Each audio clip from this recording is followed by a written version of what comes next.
দিয়ে ঘুরে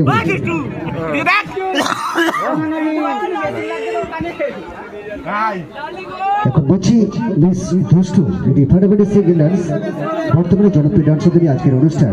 এখন বলছি এটি ফাটাফাটি সিঙ্গেলার্সের জন্য মিস দুষ্টু কে হওয়া